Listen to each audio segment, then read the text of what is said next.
Hey, Tar Pit crew, thanks for tuning into the Tar Pit Podcast, your go-to spot for all things Carolina football. Did you know you can also catch full episodes of the Tar Pit Podcast on Spotify? If you haven't already, make sure to check us out and follow us today on Spotify for all the latest UNC football coverage. Need fresh game day gear? Swing by the Shrunken Head Boutique or tailgate by Shrunken Head on Franklin Street. Use code TARPITPOD for 15% off your entire order. Anytime in-store or online at shrunkenhead.com. All right, let's get into it. Well, what's going on, Tar Pit crew? Welcome back to another episode of the Tar Pit Podcast, your go-to spot for all things Carolina football. Good for you to join us. Trevor, JJ, what's going on, my guys? What's up, fellas? Excited to be here. Got a Tar Heel legend to break down offensive guys and a few specialists with us, so I'm excited, boys. I wonder when the Tar Heel legend joins in. I don't know who you're talking about there. Not only a Tar Heel legend, but a flag thrower as well. Gosh, you took a ton of heat last week. Oh my goodness! Yeah, I had to what's it called? Turn off my Twitter notifications for a while. But you know that fan base. That fan base, I will give them one good thing. Not them, but their coaching staff has been good at beating Carolina for the past 5 years or past decade. Mm-hmm. And I think maybe something that they're potentially even better at is staying up under UNC's post 24/7. It's like they have nothing else to do. Even yesterday, when their own class had commits and we had our commits, they were still up under UNC post. I asked one, I said, have you even hopped under your own school's post to congratulate their commits? Here's the handle if you need help finding it. But, probably not. Wouldn't surprise me. But good stuff. Look, special episode tonight, Tar Heels 2026 class.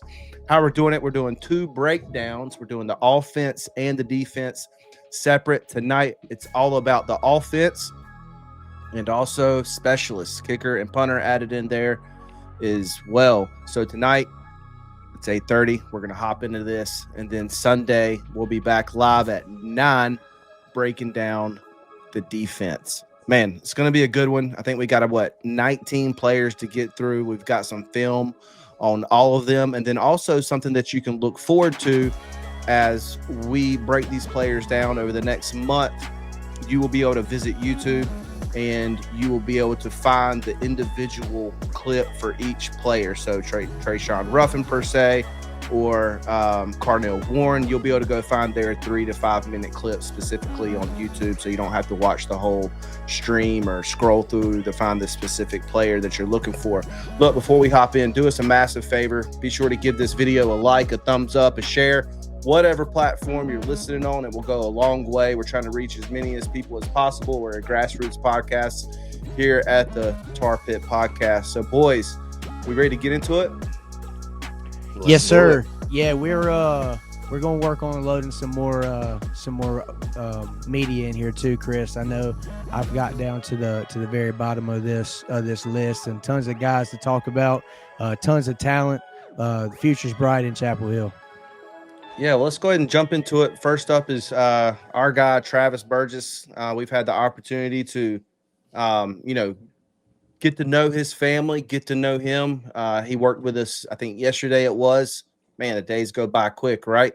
To get us a special message out from him through the Tar Pit Podcast to Tar Heel Nation, letting everybody know that he's locked in. He's going to be here early, and so he's an early enrollee. So we're really excited about that.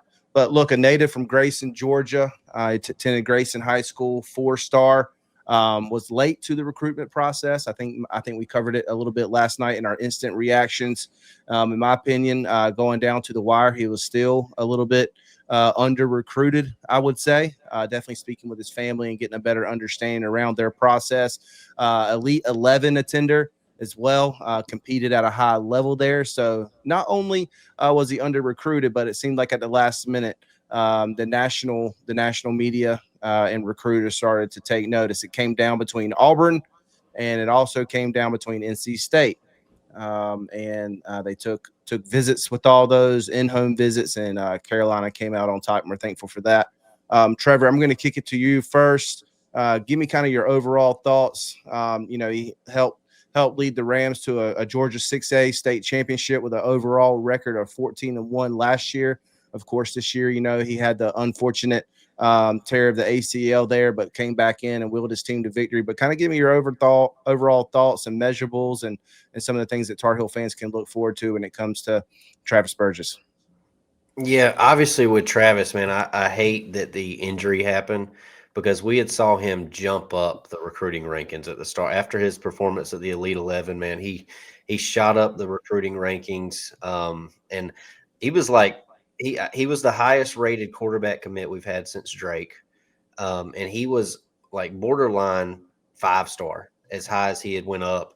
In my opinion, he shows the ability to be a 5-star. He's got a strong arm. He's fast. He's big, right? That's the thing with Travis. He's a big kid, and he's very athletic. So Travis can run, man. He's got the athletic ability to open up the field with his running ability.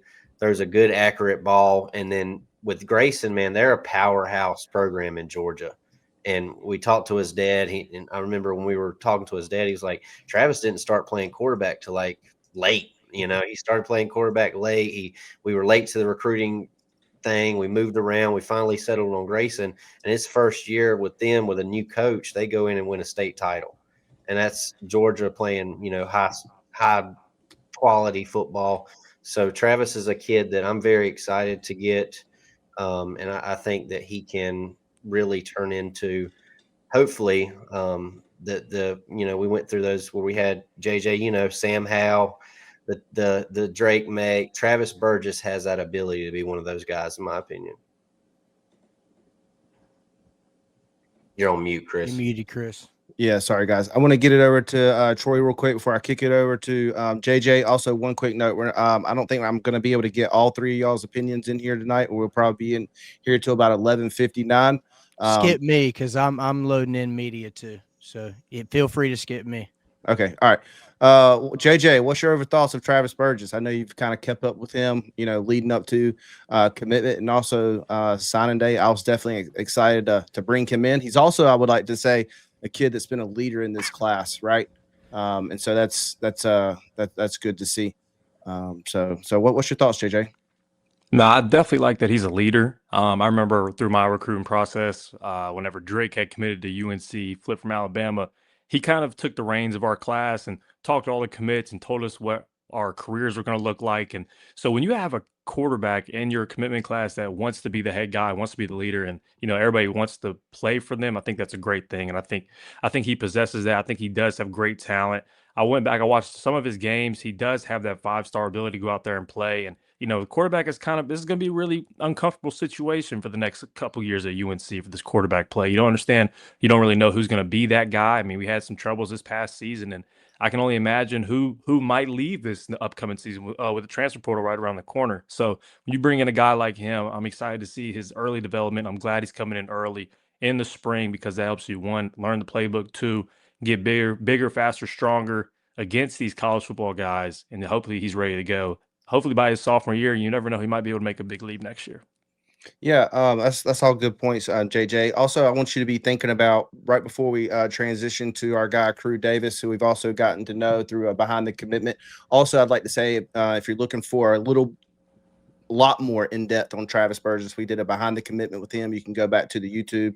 You can go over to our YouTube and check that out. Just type in Travis Burgess on our channel. You'll be able to find that. But JJ, before we transition to Crew Davis on the running back side, I want to get your thoughts about, what's it like on commitment day, leading up to that with your family, your friends, what's it like communicating with the class, taking visits. But first I wanted to go back to Trevor and just kind of talk about his dual threat ability, right? Do we feel like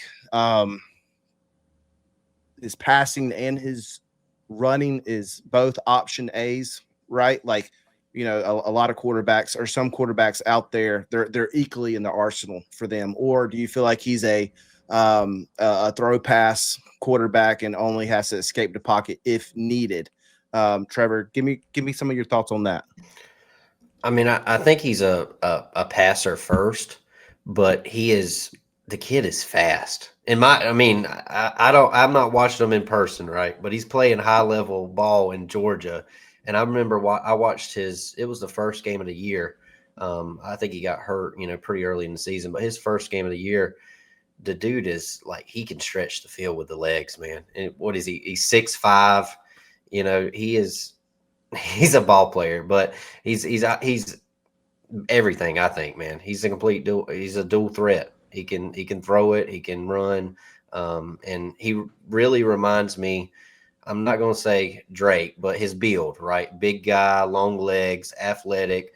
Drake, pocket passer mainly, but he could freaking take off and run, right? Anytime y'all needed Drake to run, he'd go get it for you, right, JJ?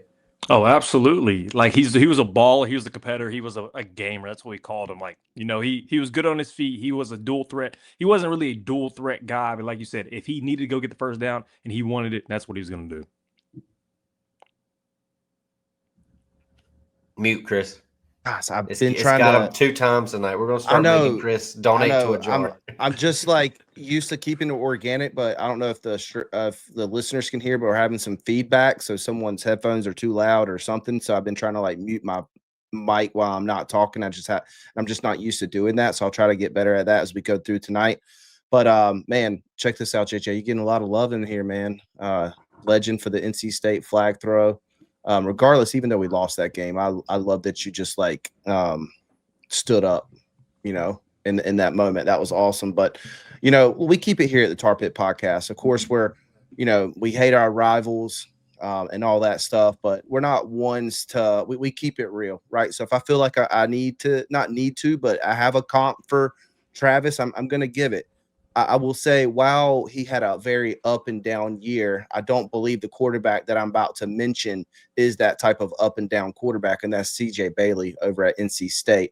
I think if you take I know, look at your face right there, JJ. If you look at JJ's game, if you look at his film, I'm just talking about as ball knowers, right? I'm not talking put the rival I can't even be side. upset. I think that's a great comparison. It's so crazy that I really do believe it. You know, as much as I hate State, you got to give them the props. CJ Bailey has looked really good this year. He was a Georgia quarterback too, if I remember right. CJ was from Georgia also. And I know all our 194 listeners in right here are cringing right now at the thought. But hey, I will say we would have loved to have a CJ Bailey type quarterback this year on this roster. I think we would have been sitting a lot more different record-wise, right? But I will say, like, if you take a step back and you look at the overall film of Travis Burgess, he reminds me a lot of CJ Bailey coming out of high school. Also, Troy, I know he's not in here right now. He's going to be getting in here shortly, but he also had a good comp for Travis Burgess. Do you recall who that was, Trevor? I do. It was another guy named Trevor Lawrence, another Georgia quarterback, which I do see that. I mean, Trevor Lawrence in the NFL, it hasn't lived up to his hype, right? Obviously, number 1 overall pick. He's still playing good ball, but not what everybody was saying he was going to be. And JJ, you were just playing with Trevor, 6 months ago, right? So I can see the Trevor Lawrence in him too. We appreciate our listener over here right now. Vinny over on YouTube says, love the double intro songs. Don't ever change them. Shout out to Caleb too. Haven't seen him hop in here in a minute. He's the one that created our intro song. But JJ, before we transition over to crew, kind of wanted to get a little bit of your thoughts about signing day, right? You know, tell us a little bit about your journey, maybe for about 3 to 4 or 5 minutes, something like that. You know, what schools were after you? Of course, I mean, we know where you landed, right? You know, and had a amazing career. I mean, definitely a leader in the locker room and on the field. Someone that played with the edge, not scared to get in someone's face, right? But also it seemed like when to put their head down and like go to work, because it seems like in this day and age, some get stuck on the jawing and not putting their head down and letting that do the talking to. And that definitely wasn't like you. On that latter part I was talking about, something I appreciated about your game too was, man, the fight for extra yards. I think if you go back and look at a lot of your film, man, you would like do almost like a high low carry like this. There's one clip I can recall. I can't remember who it was against. And like you drug like 1 or 2 players into the end zone from like the 10-yard line. I don't remember who that was. NC State. Yes, definitely. That's what it was. Yeah. I think that's why, 'cause I was like back looking at some film prepping for that rival last week that unfortunately didn't go our way. But, you know, kind of talk to us a little bit about that. What's that journey? You know, what's it look like? Also, I'd like to go inside a little bit in the locker room for you, as I guess I could say, like, what was it like, leading up to signing day? Were you close with those in your class? And then also remind some of I know there's a lot of alsos in this sentence, in this question. What are some of those other, I mean, it's like what, 4 years ago now, almost 4.5 years ago now. What were some of those other people in your class that, we might have forgot about or just can't think of right now?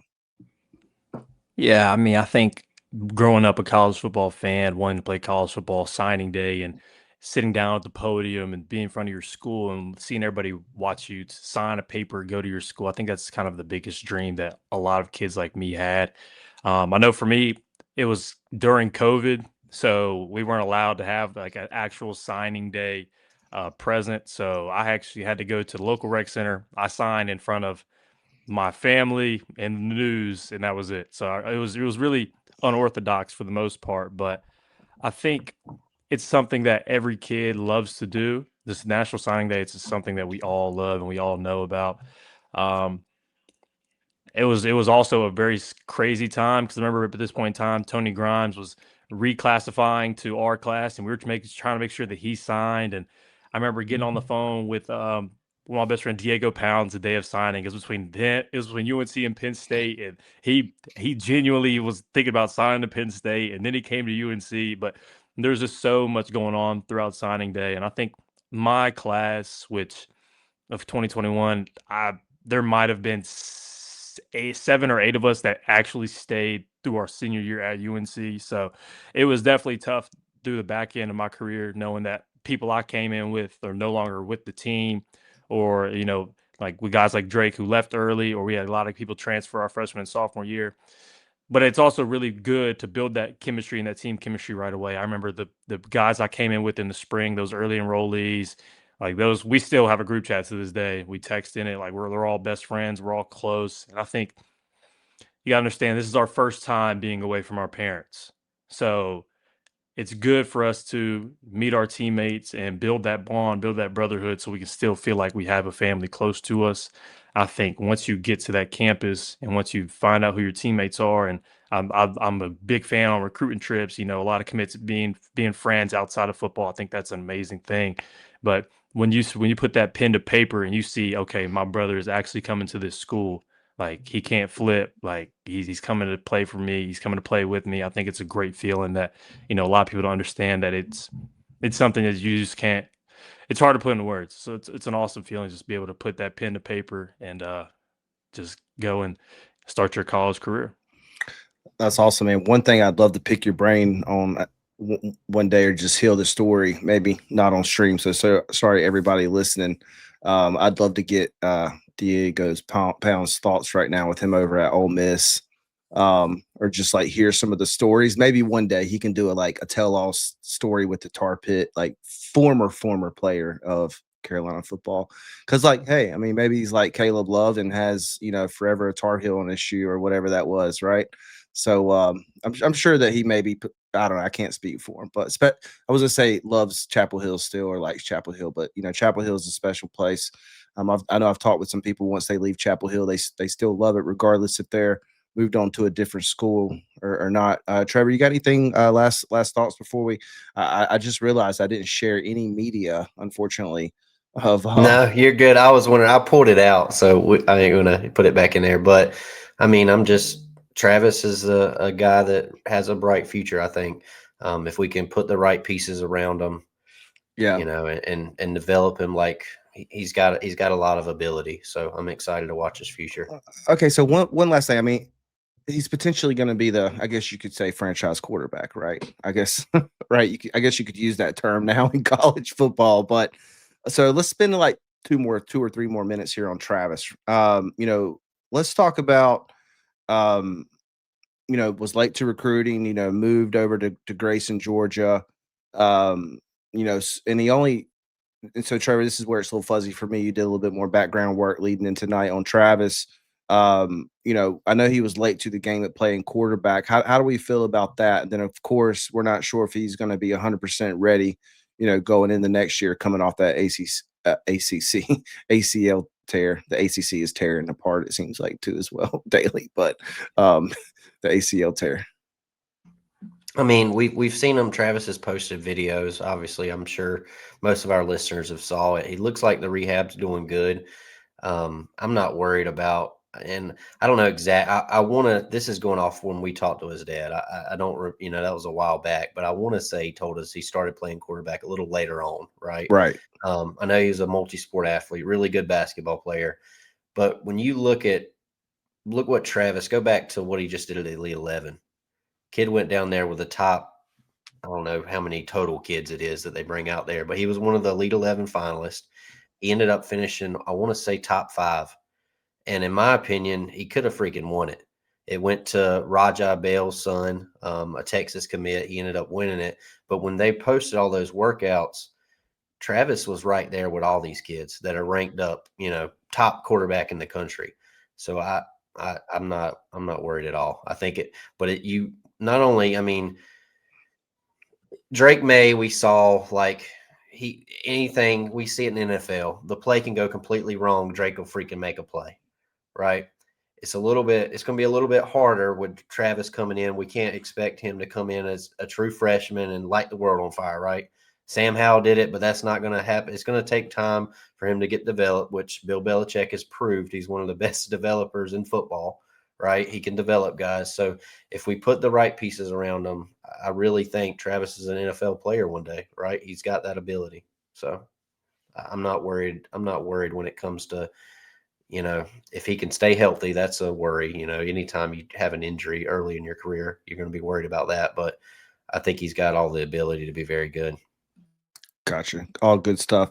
All right. Next up, running back Crew Davis, 6 foot, 205 pounds, which I think a lot of people need to put in perspective, of how sturdy of a back, I guess you could say, that is. Well, this one actually says 5'11", 199 pounds. So 247, I guess, potentially maybe a little bit off there.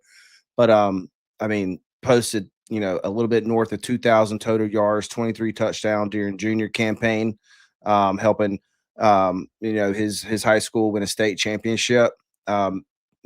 We've had the opportunity to get to know his family, his dad specifically.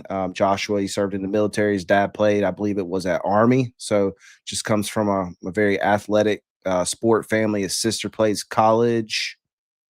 Can't remember if it was soccer or volleyball. I can't remember which one it was, but just very super competitive, good family. I had a blast. I mean, like, just for example, his dad has sent me a Twitter message on Thanksgiving. Happy Thanksgiving. Just good stuff like that, right? And I just think it goes a long way because, like, we really try to help these kids, man. Like, having them on behind the commitment, yeah, it helps us, right? And helps people find our channel. But one of our main goals with that is, when you see on Twitter, follow this new Tar Heel, we do that on purpose to help increase their followers for NIL, right? So when they get here, all that stuff matters. He was named Max Prep's New York State Player of the Year just as a junior. So I'm really excited to see what he can do. He's also going to be a dual sport athlete in high school. I mean, college. He was in high school as well, but coming into college, he's going to be playing lacrosse at a very competitive program at Carolina. JJ, I'm going to kick it to you first. Crew Davis, I know this was another one that you kind of paid a little bit close attention to as leading up to his signing day. Kind of give me some of your overall thoughts of Crew Davis. I mean, just from my thoughts right there, basing off what I just said as well, expanding is, when you turn on the film, physical runner, can turn the field. He's got some strong, side steps, can cut really clean. Just overall very athletic kid, can catch the ball out the backfield as well. What's some of your overall Chris, thoughts? can we pull up his film? I'd love to let JJ watch it with us and break it down. Yeah. You got it there? Yep. So yeah, he looks good. He's able to make a lot of moves. I think with this guy, he's going to have to put on a little bit more weight when he gets to college, but I think all college programs will be able to get you to do that.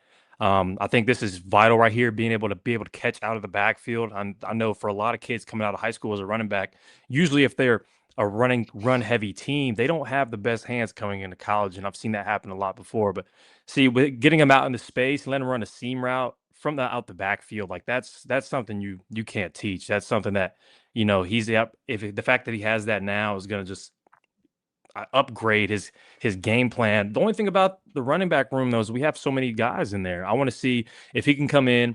Is he going to be an early enrollee guy? Mhm. He's got to be. Yeah. No. Is no. We'll have to double check. I think almost all of them, but 3 guys are. he? Okay. I think I'll find out real honestly, fast. if he comes in early, I think that would probably be one of the best prospects we have in this committed class to play early, just based on his tangibles he has. And I know that running back room is heavy. I know it's been deep, but we really didn't find a running back one this season. So that kind of lets him come into this year and this off season being like, I can come in, I can compete, and I can play right away, which I can tell from the way he runs the ball. He wants all the smoke. So I'm excited to see him come in. Trevor, Yeah, looking me at too. Crew Davis.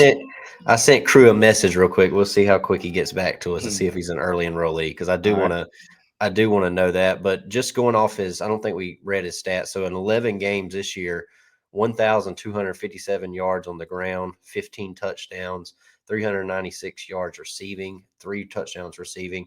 What is it, JJ? I don't want to. I'm having a moment here. The guys that do, is it an all-purpose back?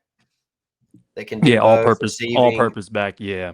So he's like, for me, Crew's like a little Swiss Army knife, right? You can line him up in slot, like I'm not going to go there. McCaffrey. McCaffrey, right? You got like a Christian McCaffrey type of guy. Yeah, and I remember he when we had him on at some point, Chris, we asked him who his guy was, and he was like, "Of course, McCaffrey. That's who I try to model my game after." So he reminds me a lot of McCaffrey. How he just don't model the injuries would be good. Yeah. Yeah. Well, San Francisco McCaffrey, other than last year, I guess. Last year was rough, but yeah. But I'm excited for Crew, man. You mentioned it.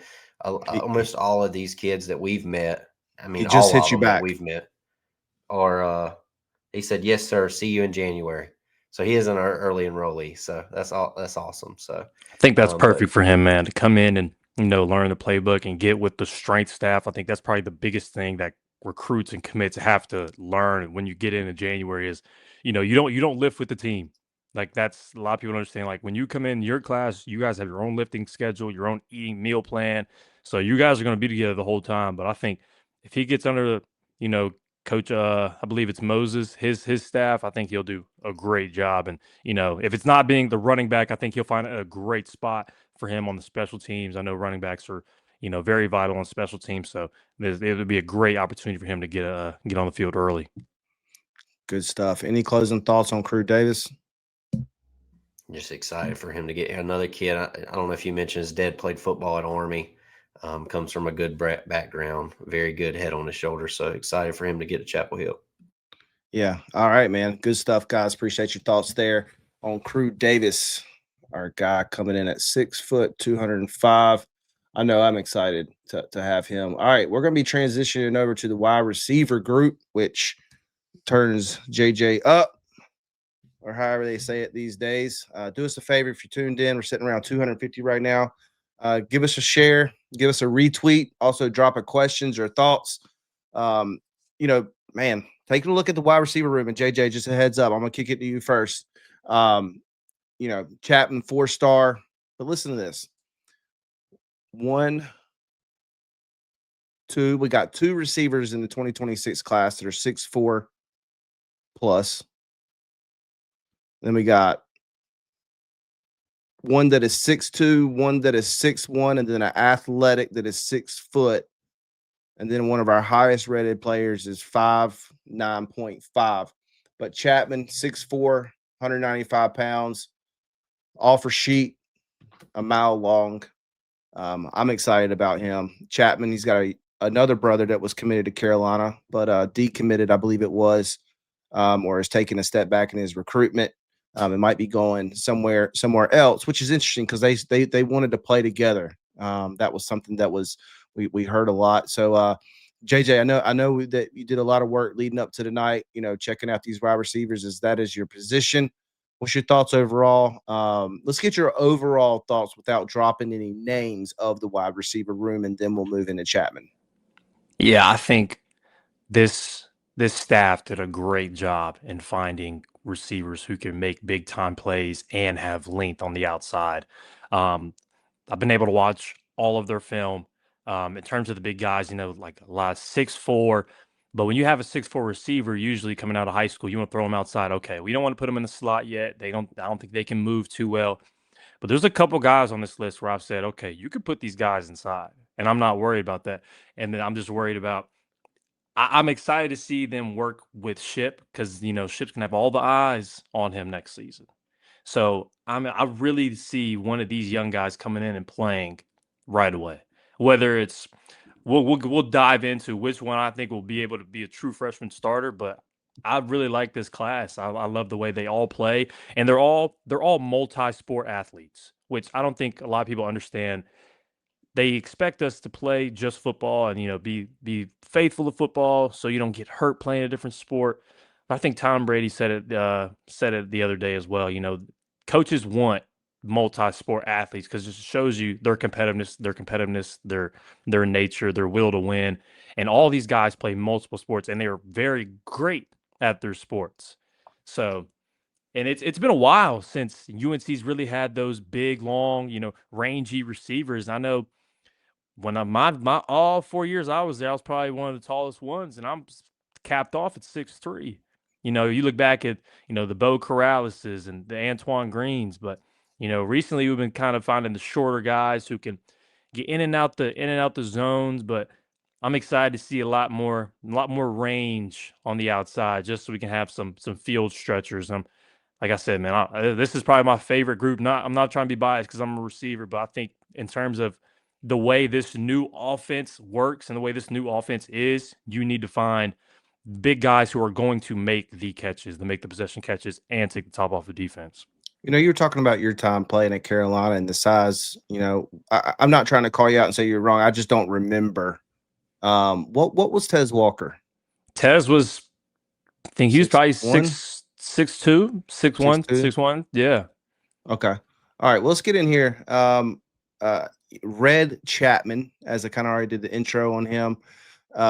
Trevor, I'm gonna actually kick it to you now, and then I will get JJ's thoughts on Red Chapman. 6'4", man, a lot of talent coming in here on the wide receiver, but definitely Red Chapman. 6'4", buck. What was it? 75. Kind of give me some of your thoughts on him. Yeah, so I got him 195, guy out of Alabama. Big. I don't know if you mentioned this, Chris. Sorry, but Florida State wanted him bad. All the big programs, Arkansas, Colorado, highly recruited kid. But he's not only is his size that stands out at over 6'4", but he can stretch the field. Man, he's fast. The kid's very fast. He only played 6 games this year. I believe he battled some injuries or something was going on with him, but had 15 catches, 278 yards, 2 touchdowns. As a junior now, 1,300 yards, 19 touchdowns on 51 catches. JJ mentioned multi-sport, 3-sport athlete, also was on the basketball and track team. So this kid is, like JJ said, I mentioned it last night. When's the last time we had this size at receiver, right? 6'4" guys coming in at receiver. These are SEC wide receivers, right? In my opinion, right? These big bodied guys that can stretch the field. They can run. They got the size. And this is a kid that I'm very excited for because I mentioned this a lot last night, JJ. Your class, you were in the class with Drake, right? You and Drake were in the same class. I haven't been this excited about a class since your class. In terms of, because I'm an offensive guy, I'll be real with you. Like, we play an NCAA, bro. I'm trying to score 80. Like, I'm running no huddle. We're running it up, air raid. Like, that's my thing, right? So these guys on the offensive side of the ball, I think they nailed it with surrounding them. You look at Travis, you look at Red, you look at all these guys on the offensive side of the ball. They can do it all. So I'm very excited. And these Alabama receivers usually turn out to be pretty daggone good. There's a reason why Alabama put a lot of receivers in the league, right? These kids are good football players. So with me, I think he's we have a saying here on the Tar Pit, JJ, 80-20 guy. Just throw it up and let him go get it, right? You're not going to find many corners that are 6'4". you know. So throw it up, let him use his length, and let him use his speed to break away. But that's all I got on Chapman. He comes in at a 4. Don't count that one. He comes in as a 4-star. You know, like I said, his offer sheet was a mile long. You know, just to read a couple of them off here. Like you said, Florida State wanted him bad. But you know, Georgia Tech, Miami, Purdue, South Carolina, TCU, UCF, USC, couple of lower end schools, but Colorado, Arkansas. But it came down to Florida State and Carolina, and he chose Carolina. JJ, I know you looked at his film leading up tonight. What's some of your over thoughts of Red Chapman?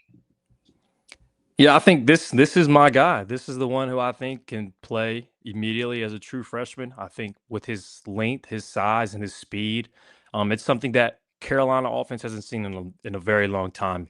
I'm not saying he reminds me of a absolute Devontae Walker in terms of just absolute speed, but you know, in terms of he's not quick. There's difference between quick and fast. Quick, I think of Josh Downs. That's quick to me. Fast, that's Tez Walker. He Right. reminds me of like a Tez Walker type of build. Long, slim. He doesn't have to be one of those guys to put on weight. They tell you got to put on weight to make sure you don't get hit hard. But he's one of those guys where if you can't catch him, you can't hit him. So he's able to take the top off the defense.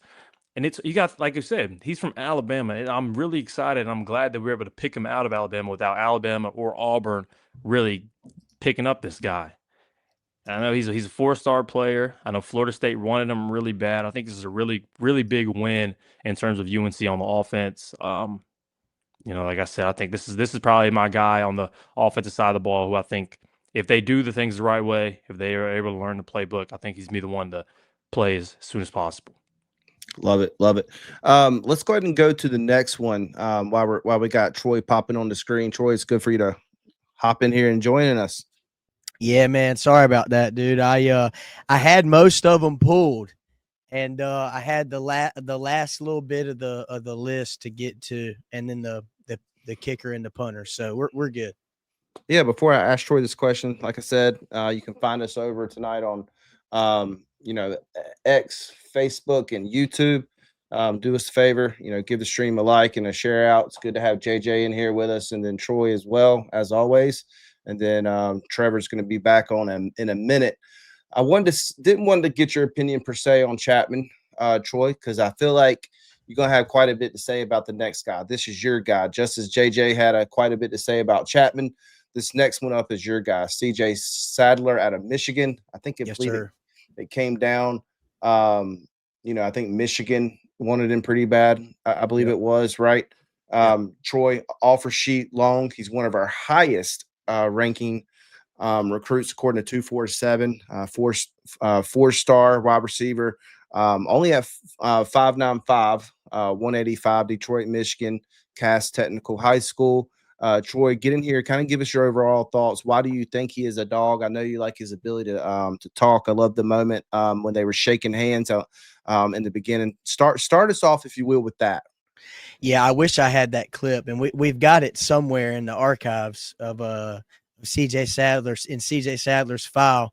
But yeah, there was a game that they had. I don't know if it was in the playoffs or into the regular season, but it was a rivalry game nonetheless. I believe, pretty sure it was that. And CJ's, you know, they go out for the coin flip. You know, they got their guys with them, and the other team has their guys at the 50, and they shake hands. And the ref was telling him, he was like, fellas, we ain't playing unless we shaking hands. And the other team was adamant on not shaking hands with him.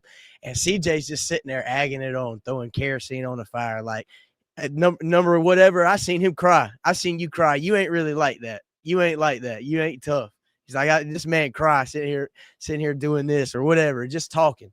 And that's what I like most about his game, man. But not only will he let you know about it, he's also going to burn you. And his play backs it up, and we've got some tape on him. He was just voted the 2025 Michigan High School Player of the Year. He was it in 2024 as well, so it was back to back as a film lagging. Yeah, there we go. Oh man, for real. Dang it. You're muted, Chris. Nonetheless, dude is a dog. I mean, he went for over 1,000 yards last year. At Cass Tech, he'll easily go for over 1,000 yards this year on 51 catches last season. But he's a pure athlete. I foresee us using him in the slot. I threw the comp out there last night of Josh Downs, a guy you played with, JJ. And he's shifty, man. I mean, he's a guy that can take screen routes to the crib with ease. He's fluid in space. He plays both ways in high school, so he does play DB. And he had I think he had 1 or 2 pick sixes last game, along with 4 touchdowns. So he's a dog, bro. And I wish the film would play so that it would come up here and we could show the viewers. If it doesn't work for us tonight, go back and check us out from last night, our instant reaction that we had to the 2026 signing class. Me, Trevor, and Chris jumped on here and gave our thoughts on it, and we discussed C.J. Sadler, and I know the film worked then, and you'll be able to go and get a good look at his game and what he's going to bring to that wide receiver room. He's the guy. I'm high on Red Chapman, JJ, and Chris. I think he's a guy that at 6'4", you can complement on the outside. But CJ is a guy that you can plug and play. I know he's 5'9", so he's short in stature. But what he lacks in stature, he makes up in heart. And that to me is what counts at wide receiver. I'm every bit of 5'6", but I'm 6'6" when I walk in the room or when I'm on the field. So and you Iceman. That's what I like about CJ. And y'all got to work with what me. Was my throat's still dry, bro. Troy, what was that you said? Lacks in size but makes up in heart. Yep. That's some Rudy shit right there, bro. That almost made me want to run through a wall. Rudy. Hey, look, Lil Wayne said it best. I never What'd he had say? height, but boy, I got a heart. Y'all know nothing about that old Wayne. Don't get me going. Don't get me going tonight. Bro, I'm like 10 years older than you. I know all about some Lil Wayne. You know mixtape Wayne, though? I don't know. You might got me. I know. All right, JJ, let's get your thoughts. Yeah, I know. I've ridden with you before after a basketball game in Franklin Street. I had to ask you to turn it down. You're like, old man. Yeah. I was like, bro, I got like seven concussions, TBIs. I was bumping some Future. Sorry. No, you good, man. Hey, you saw Mr. Phil Ford there too after the game. That was kind of cool. Got to chat it up with him a little bit. Oh yeah, Phil knows us very, very well. Hey, we won't go there. Can we get Trevor back in here? Yeah. All right. As I get him, whoa. I got him up here. Beat you. Yeah. What's up, boys? Chris, I was knocking on the door. Chris wouldn't let me in. Talking about Lil Wayne. I'm gatekeeping. Lil Wayne, that's my dude, Lil Wayne. Yeah. All right, JJ, get in here. What you got? CJ Sadler. I think this is another big win for the Carolina staff. Another back-to-back player of the year in the state. You really don't find that often. You don't find that a lot. I mean, you find those guys, they're usually at the high major SEC schools, and for UNC to pick up a guy like this, I think this is another really big win. I love the comparison of Josh Downs, a small guy but very quick on his feet, being able to get in and out of the breaks very well. He's a little stocky for 5'9". I like that he's already got some muscle to him. He's got enough that he needs right now. Another great thing talking about being a plug and plays kind of guy, a nickel gadget receiver. I wouldn't mind that, but I also definitely can see him being a kick returner. That's probably going to be his calling card right there. Starting a true freshman, kick return, punt return, being a guy who can go out there and make plays. At the end of the day, they don't care about what year you are. I can definitely see him being a starting kickoff returner, starting punt returner. But I want to see how this team lines up next year, just because we have so many weapons at receiver in this upcoming class. I want to see where they can put CJ at alongside guys like Jordan Shipp. I just want to be able to see the whole overview of the room. I mean, you're talking about a kid with 37 offers. Yeah. Hey, that comment, boys, I like that comment there, because I remember when CJ committed, he said that he planned on trying to play both sides. He wants to be a two-way player. And he thought Belichick would be the best guy for him. I do remember him saying that when he committed. So that is a good point there. I'd forgot about that. Good stuff. Anything else on CJ Sadler before we transition over to our next one? Hey, one thing I'll mention that JJ pointed out is I mentioned his stature, his height. He is stocky. He was one thing I noticed on his tape and looking at his more, in depth and closer highlights with people that come out and film for different, highlight companies or whatever. He's got some muscle on him. So he gets in, with Moses and gets in the weight room and, transitions some into that college, physique, I guess you could say. I think he's going to be a special player for us. I'm anxious to see what he does if he can crack the rotation in the special teams, kick return, punt return. Because JJ, you played with Elijah Huzzy. It's good to have a threat back there when you catch him when you in punt return. Hey, no matter where you're listening from, do us a favor, share the stream out tonight. Also, I'd like to hear some thoughts on the wide receiver room. What do you like wherever you're listening from? Drop us a comment. Let us know. What's one player that you're most excited about? Love to get some comments up here on the screen. We're also still got a few more wide receivers to get through. So if you have any questions for JJ, as it relates to wide receivers and playing at the college level, maybe coming in as a freshman, what's the likelihood of seeing some time? You can see even in first year, Bill Belichick, you can never know when you're going to see the field because you might just see the field. So, all right, next one up, Carnell Warren. Another, I think he's the tallest receiver in this class, in this commit class. We're looking at a receiver that is 6'4", 0.5, I believe it was. Is that correct? Depending on what site you read, UNC's got him at 6'3", so maybe that's his actual measurables. He's up there with Red. Red's 6'4". Okay, yeah. 247 has him at 6'4.5", 195 pounds. Bluffington, South Carolina, Bluffington High School. We're looking at a kid that was what's that? Bluffton. Yeah, my bad. Bluffton. Earned, Under Armour All-American honors, collecting all region recognition 3 times. Let's go, JJ. I think we went Trevor and Troy last time. JJ, kind of give us your overall thoughts of Carnell, another big-bodied receiver coming in the 2026 class for Belichick here. Again, another big guy, which we like to see in this receiver room. I know the Bluffton region down here in South Carolina is a very tough region to play in.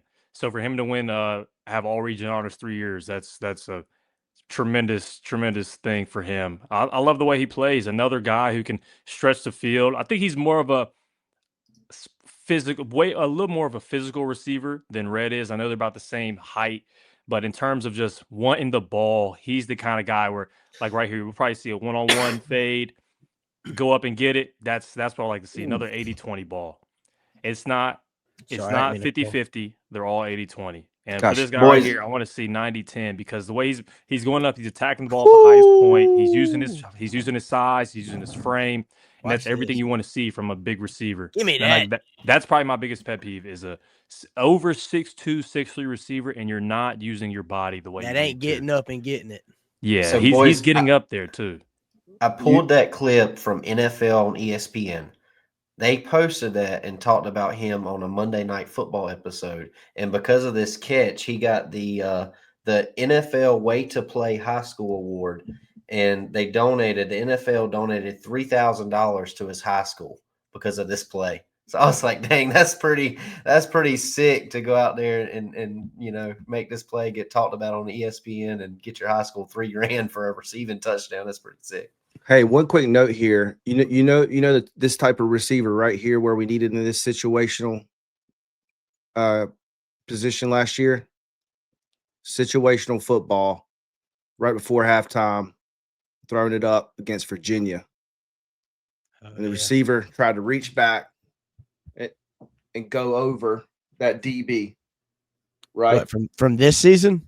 Yeah, from this season. Yeah, that was It was against Virginia right before going into halftime. I was going to say, JJ caught a touchdown right before half last year, didn't he, against Virginia?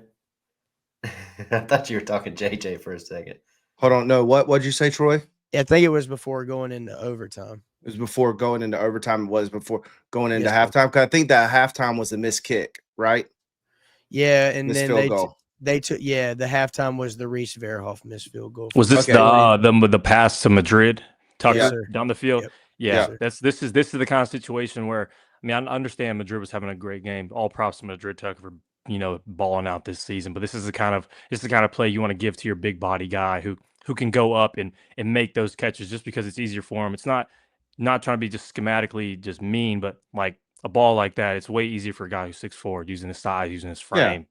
But like, Well, yeah, But that's exactly that's what we've been missing for a little bit.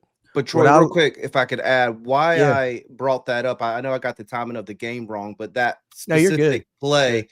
just reminds me of that because Madrid Yeah. Tucker tried to reach back, tried to go over that DB and he Yeah. couldn't do it. Maybe because there was, even though it did hit his hands, it was a tough catch to make, Yeah. right? Yeah. But you got to here, make that catch. here you see 6'4", just reaches Well- over and says, "Mine."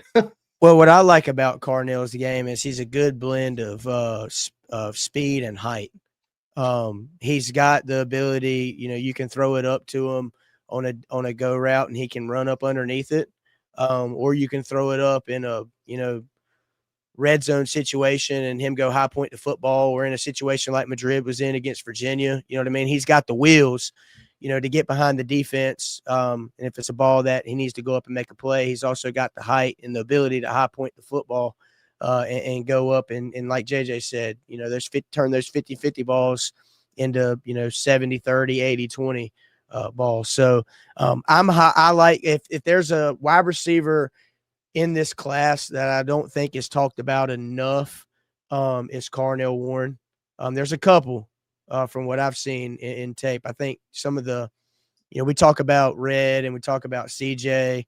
Those two guys are the higher ranked wide receivers in this class. But Carnell Warren, Chemistry Young, Robertson, Helton, all of them bring a different asset to this wide receiver room. So Carnell, to me, he's a guy that's flying under the radar in this wide receiver class, but he's a guy that I'm interested to see how they use him and, see if he can crack the rotation and get on the field. Which is crazy because he was an Under Armour All-American. He actually Yeah. committed to Virginia Tech last year at the Under Armour All-American game in He did. January. But for me, real quick, I'm going to read off. So 11 touchdowns this year, 14 as a junior, 9 as a sophomore. Kid knows how to get the ball in the end zone. Yeah. Right. He's what's that? 30 touchdowns in 3 years. Right. He's going to score the football. So I'm excited for that. We've had some good down south receivers. Quinshaw Davis was a guy from Gaffney, South Carolina. Carnell's from Bluffton. We got JJ from Myrtle Beach, Bug Howard from Georgia.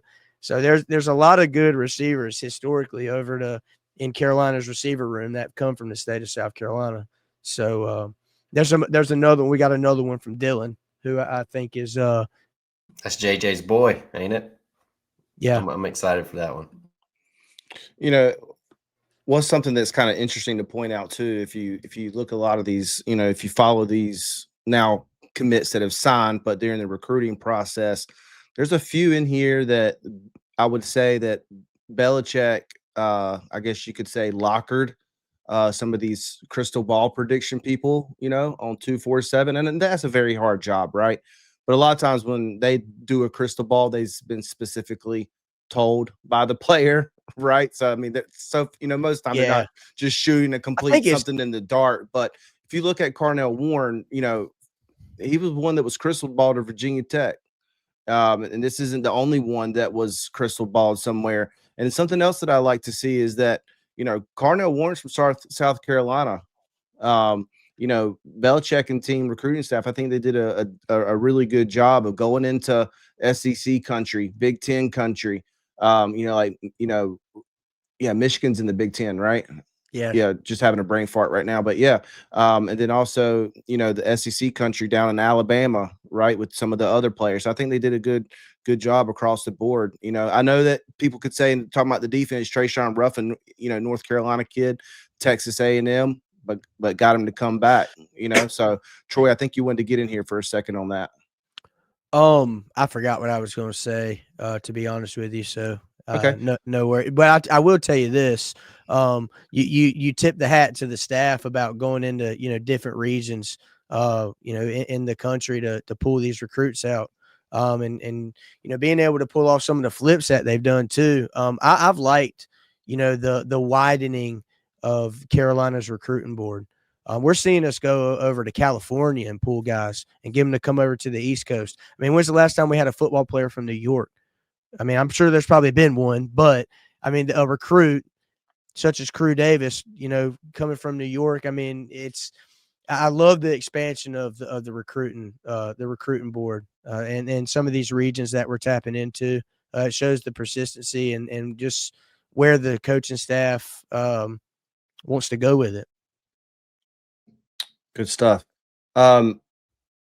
Just respecting this next guy, 3-star wide receiver. Is it chemistry?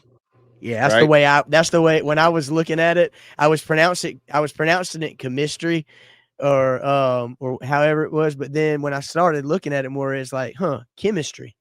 That sounds a little bit better. So we're gonna go with chemistry. I felt like I heard someone say that yesterday too. Maybe somewhere. I think I might just go with our guy Young, just in case.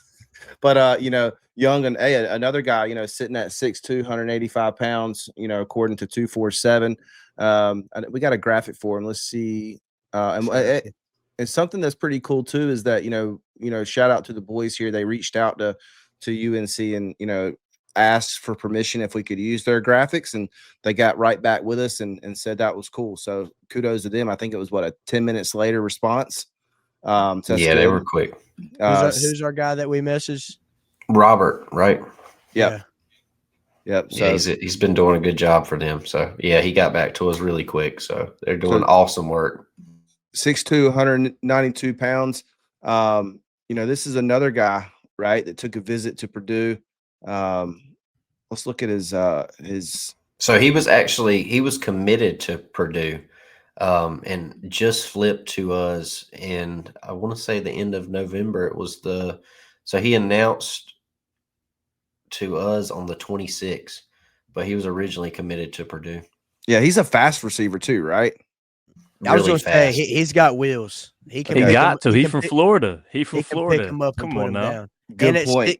6'2", 192 to have burners. He's a playmaker.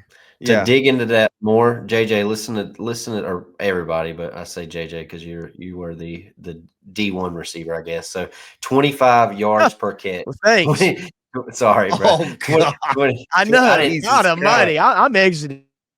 25 yards per catch. We is what he offended the Iceman. Oh, he done left his chair off stage. Hold on, look.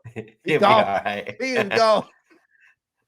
Hey, I ain't lying. I mean, I won't even D3. So shout out to Troy for being D3. I won't even that.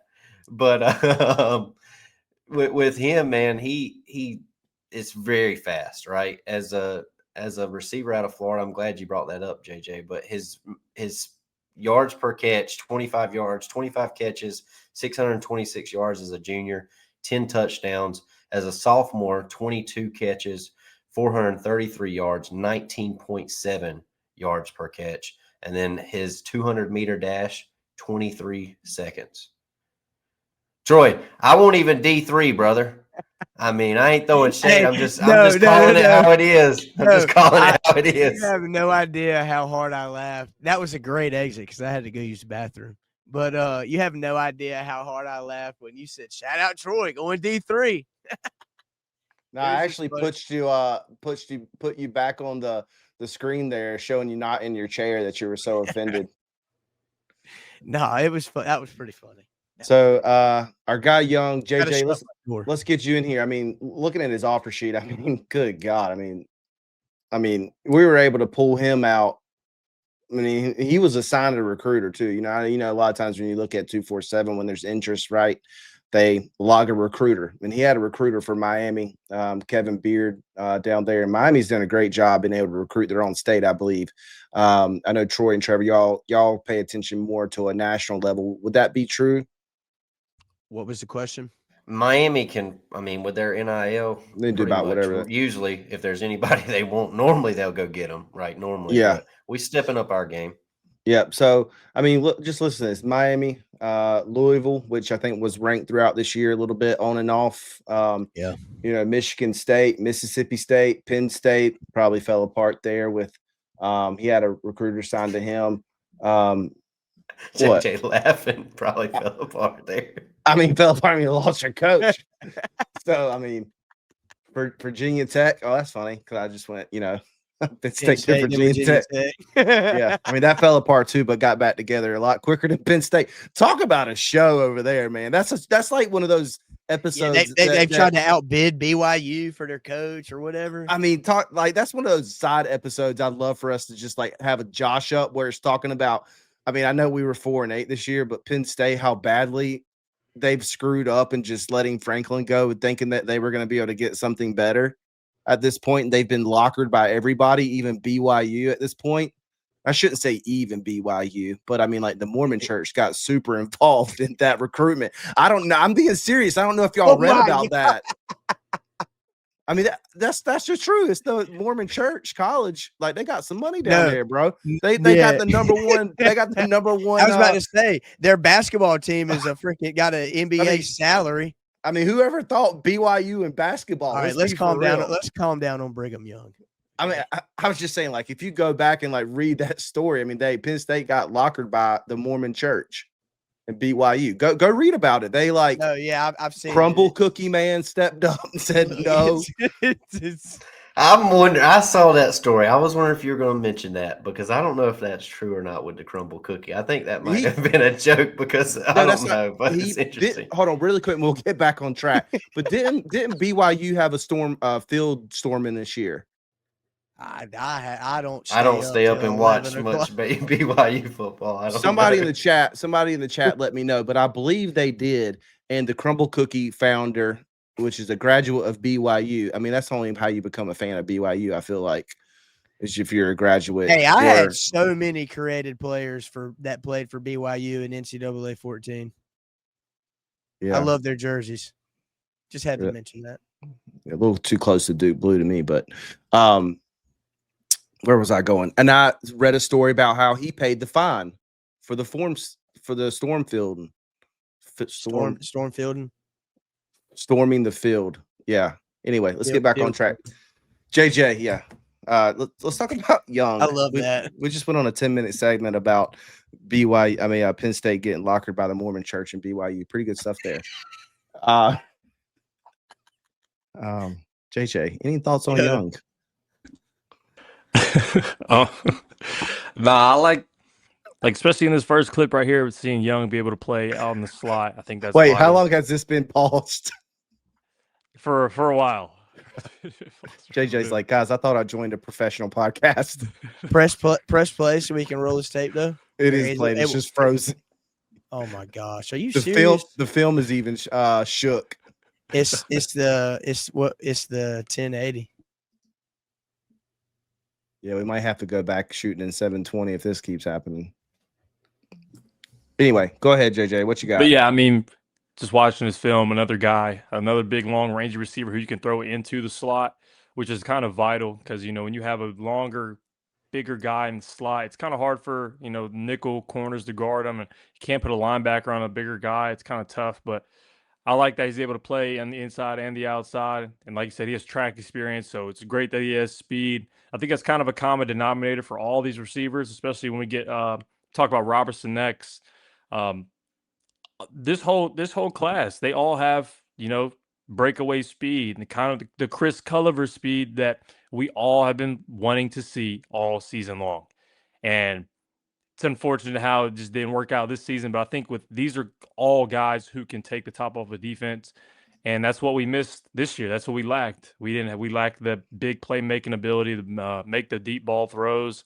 I think all of these guys are very capable of making those catches, and that's exactly what this offense is. The way this offense is needed. This offense is very different than whenever I played in it. It's not. We used to be just an air raid team, just throw as much as we can, but now it's kind of a methodical approach. You got to run. Use the run to set up the pass, and whenever you do pass, it's got to be big explosion plays, and these are all big explosive playmakers. I love it, man. I don't know if the video loading. There was he had a nice little he had a nice corner post out of the slot that I just saw, which for him being 6'2", being able to move like that. Again, he's from Florida, so it doesn't surprise me. All Florida cats that play receiver have always been quick, been able to run good routes. Because those kind of like the 7-on-7 kind of guys who 7-on-7 to me is, it's the best way to work on your route running. It's not real football, but at the end of the day, you can work your routes using 7-on-7. But I love players from Florida. They're always fast. They're always physical, and they're always dogs. And hopefully he talks smack too, because I think that's what this team needs. They need some guys in there who, I'm not saying to just talk crazy as much as possible and do a lot of dumb stuff on the field. But I want to see some. I don't know. I didn't see that this past season. And I mean, I know it's not the whole point of this episode, but hopefully these new commits, I don't care if you're a freshman, if you guys are watching this, come in, be a dog, talk that talk. I need to see some of that this next year. JJ, we do have an episode coming up next week where we're going to start breaking down the season. We'd love to have you on that for the offensive side of the ball. I mean, any episodes you're welcome to, but definitely the offensive side of the ball. We're going to do a season recap for about an hour and a half of the whole offense, probably. Troy, seemed like you wanted to get in here. Yeah, one thing I'll mention about, just this wide receiver room or class overall. I mean, outside of CJ Sadler, I don't think that there's a wide receiver that we've got committed and signed under 6 foot. And that says something that shows, what this staff thinks we need at that position. I mean, we've got Ship on roster right now, who's, every bit over 6 feet. Great size, great hands, but it shows kind of where we, what we view as a need at the wide receiver position. And not only do they have the size, like I said, they've got the speed and the hands and the intangibles that you just can't teach. It's God given that they can be difference makers and playmakers within our offense. So I'm excited about the class overall, man. I know we're wrapping up on the wideout specifically. But I think at wide receiver, the class overall, it's got a great blend of everything. Yeah, let's go ahead and kick it over to Zamarius Robertson. Kind of he only had 6 offers. So let's try to do a good job here and kind of like, showcasing him and why potentially, Belichick and staff wanted him to come in. I also wanted to mention to everybody that's, tuned in now. I think we're right at, 4:30 or so. You might see some flickering on the screen here. The Tar Pit, we're always trying to grow and do better and bigger things. And so we switched to 1080p tonight, did all the stuff that we were supposed to, like plugging up to Ethernet cords, and that flickering is not supposed to happen. So this is just us trying to improve. So we apologize if it's bothering anybody. But at this point, there's nothing we can do at it midstream. So Zamarius Robertson, coming out of Dillon, South Carolina, Dillon High School. Let's see what UNC had him listed as. Compare it to what 247 had. So 6 foot, is that 167 pounds? So yeah, they had him at 6 foot, 247. No, 6'1". Jeez, that's so 6'1". They're all different, right? Yeah, so 6'1", 165, because that's what I have plugged in at the bottom because I was going off 247 there. But like I said, Dillon, South Carolina. Trevor, kind of give me some of your thoughts. But like I said, let's talk a little bit about, only 6 offers here, but comes to Carolina in a loaded wide receiver class. I mean, a lot of wide receivers. One of the questions I'd like to ask,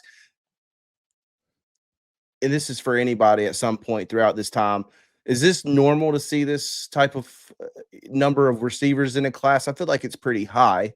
Or is it pretty normal? So JJ is holding up. So 4. But how many do we have? What, 4 or 5? There's more. No, and we have 1, 2, 3, 4, 5, 6. True wide receiver, 6'1", not pass catcher. Athlete. Yeah. So one's an athlete. So well, I mean, that talks to the staff of what they think they need and what they think they're going to lose, which is another topic for another day. Unfortunately, I think they understand what's going to happen.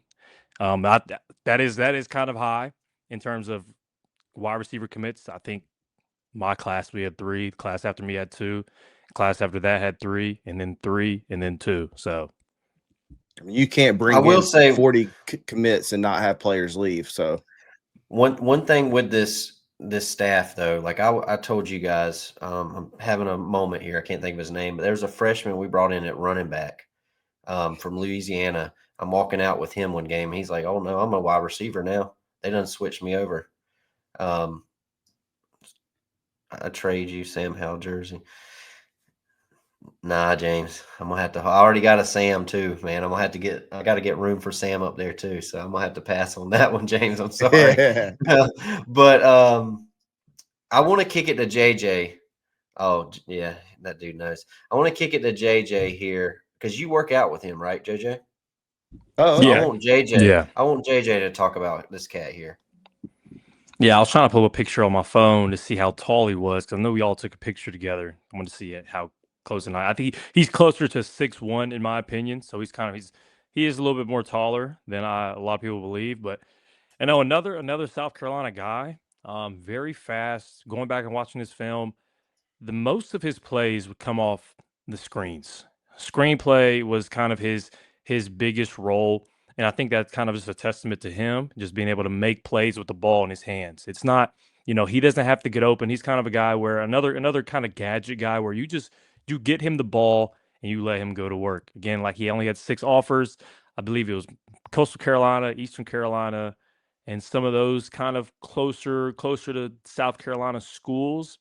And when I talked to him, we worked out, and I was just like, why UNC, man? And his eyes lit up. He was just like, when the greatest coach of all time tells you that he wants to play, yeah, he wants you to play for him, you don't say no. And he's a great kid. He's a great family. I believe he was the finalist for the SC for the Mr. Football in South Carolina. I mean, like I said, I worked out with him. He's got a great work ethic. I think he's gonna be one of those guys who playing early might be a little bit tougher for him just because of his size and what we have in this class already in terms of just plug and play and fitting. But maybe not next year, but a year after that, he gets into the system more. Some of these older guys leave. I think he'll be able to have a good role because he's able to play. He makes a lot of plays, and like I said, he's just able to make a lot of plays with the ball in his hand. I tell you what I like about him. And JJ, you said it best with his ability, in the screen game. That was kind of his calling card and his bread and butter. But what I take out of a wide receiver being able to house call screen passes is how they work in space because screen passes, it just like I do. Everybody on the field is coming at you at one time. It's cleared out, set up for you to work into space. And this kid, man, does a great job of working in space, eluding tackles. He's hard to bring down. And one of the things that I look at too at wide receivers working in space is their ability to create odd angles for a DB to tackle at them, to come at them, and that's a little bit tough to do at times. But this kid shows the ability in his ability to work in space, also to create bad angles for DBs to catch up to him and bring him down. So he's got great yards after catch ability. He's a receiver that can get you a catch and like I said, take a screen pass for 20, 30 yards or maybe even a touchdown. Be anxious to see how what kind of role he carves out for himself once he gets on campus. Because I think, like we have all agreed on, there's a lot of wide receivers, that we've got coming in, and who we've got, returning, and not to mention who we could potentially bring in the portal too. So it's going to be interesting to see what he can carve out for himself. But the talent is there nonetheless. He's a great asset. all good stuff there, Troy. Appreciate you tapping in on that. One question I I think have. Trev said he had a video for him. Okay. And I'll get that in here as you guys no are. worries. Sorry, lost my train of thought there. One of the questions I wanted to ask is specifically, JJ and then everybody else tap in here as well. Looking at 6 offers, but turned in a really strong senior season of 58 catches, 1,200 yards, 13 receiving touchdowns. Dillon, South Carolina. JJ, yes, medium, or no? Is that a pretty tough area when it comes to high school ball? I mean, No. they're one of the greatest dynasties in South Carolina football, honestly. Like when I remember I coming out, I had a receiver, Amari Huggins Bruce, who I came out with, who had all the offers in the world. I mean, Dylan has been known to be a Yeah. powerhouse. Dylan's a powerhouse in South Carolina, so Wait, it does surprise me the fact that he didn't have more offers than he did. okay. I don't know if it's maybe he had other weapons on the field with him, but in terms of national recruitment, they have eyes on In trust me. in that area, South Carolina, though, is it super That's competitive? that's Like where I Yeah, was going. yeah, it is. because they'll Okay. have like See, the Florence schools, okay. like South Florence, where Lenoris was from, Yeah. Columbia, that area. So a lot of Okay. those guys are. It's there's a lot of schools to compete with, and I mean Dillon's I think they're a 2A or a 3A school in South Carolina, so it's kind of a smaller school, but Yeah. they have a lot of guys who came out of there, but they are definitely in a tough area in terms of recruitment versus like the bigger powerhouses of the schools. See, I got family that live in Dillon, and it's very rural in Dillon. Like it's like if you it's I hate to say it like this, but it's a backwoods. I mean, it's country, but there's some good people. My aunt lives out there. She's great. So are we But saying that he's potentially under recruited with only 6 offers, but this type of, 58 catches, 1,200 receiving yards, 13 touchdown, was named one of 5 finalists for Mr. Football in state of South Carolina, served as a team captain, senior and junior, earned team MVP honors 2 seasons in a row. I mean, yeah, look at this look at clip this right here. tape, man. Yeah, like if we're watching this tape, absolutely under recruited. I mean, I appreciate the closer schools, the smaller schools giving him a chance, but this is the kind of guy who needs to be playing Power 4 football. I mean, you watch the tape, like, look, he's just taking the top off the defense against the Scots. What was that? Was that? What school was that? Scotland County? Yeah, I was about I to was say gonna say, was that may against have the been- Scots? Yeah, is this? I think that was Scotland County because I remember Yeah. them playing a team from South Carolina. Yeah, but I mean, he's able to just make a lot of plays over the top. Definitely under recruited though. I don't know. It kind of surprises me just because Dillon has always been a powerhouse. They've always had a lot of guys come out of there, and I don't know. I'd have to do some more research, but definitely under recruited. But I think he's going to fit in perfectly well. Look, to be able to take a screen to the house, not a lot of kids can do that. All-state basketball player too, boys. You know, how many guys have we talked about tonight? Multiple sport athletes. This kid, all-state, South Carolina. Y'all can play some basketball down there too, right, JJ? We pretty solid. We not North no Carolina- hoop North state. Carolina, We not the a hoop hoop state state. or anything, but We the I hoop think we're state. pretty solid. I mean, shoot, I was all state in basketball. I mean, I don't know if that will say much, but Oh, okay. Okay. Never mind then. We'll take it back. All right, so we got Helton 3-star coming in here, 6 foot, 170 pounds, according to 247. I don't have okay, I do. My apologies. We'll see what our guys got for him over at Carolina. 5'11", 182 pounds. Athletic here. You guys go ahead and jump in. I'm gonna jump off screen for one quick second. Yeah. So this kid, man, he was another guy that we got late. If I remember right, and I'm going to pull it up right now because I should have put it in my notes, but this kid was originally committed. Yep, he was committed to Boston College. Flipped Wow. to us end of October. So Bill went out there and took him from his former Bill O'Brien. That was one of his Nantucket trips. Yeah, one of his former colleagues in Bill O'Brien. But this kid was another, how many guys tonight? Team captain. Led his high school 11-2 record, state champions, 52 receptions this year, 1,100 yards, 17 touchdowns.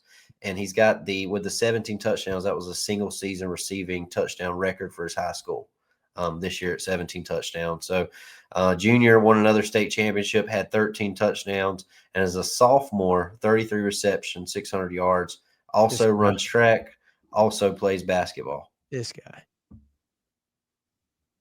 So, you're talking about the comments on YouTube. Yeah. I don't know if our chat can see it, but appreciate the support, buddy. But I'm very excited for him. We see he's listed as an athlete, right? When we had a schedule that was sent to us yesterday of these recruits when they were going to sign and things like that.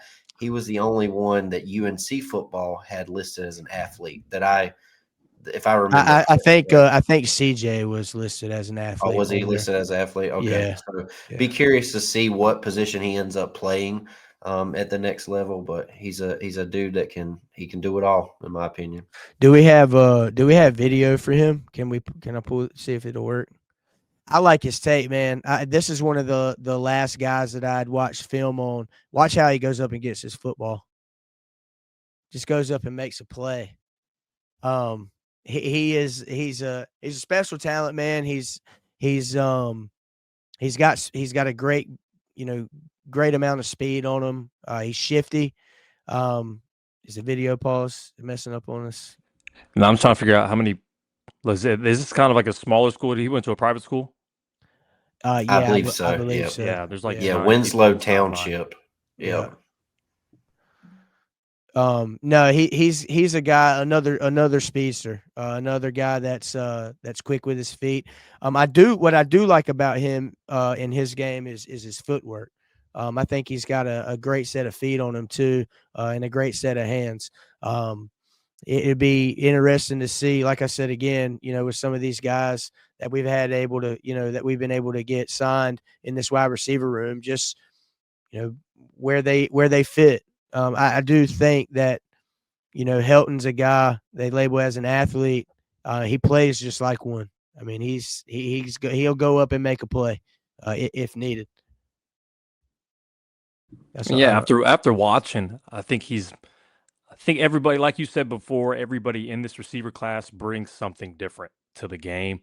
And for him, there's nothing that kind of just stands him out. I think he's just a gamer. He's kind of I think probably the all-around guy that we have in this class who just goes out there and makes plays, who wants to will the win, going to get the ball, making plays after the catch. There's no, I guess, what is it, the jack of all trades, master of none kind of thing? To where, I thought I was the only one that knew that saying. Nah, yeah. Jack of all trades, master of none. Kind of just a really good all-around guy who you need to where there's no deficiencies in his game. And, as a bigger receiver, it might be tougher to get in and out of breaks. As a smaller receiver in the slot, it might be harder to go up top and make the catch. But for a guy like him, he can make all the plays that what needed in the slot, outside. So again, I think he's probably the best all-around prospect we have in this receiver group. And I mean, even if he plays receiver, I mean, just watching, he could play defense as well. I'm excited to see where they throw him at.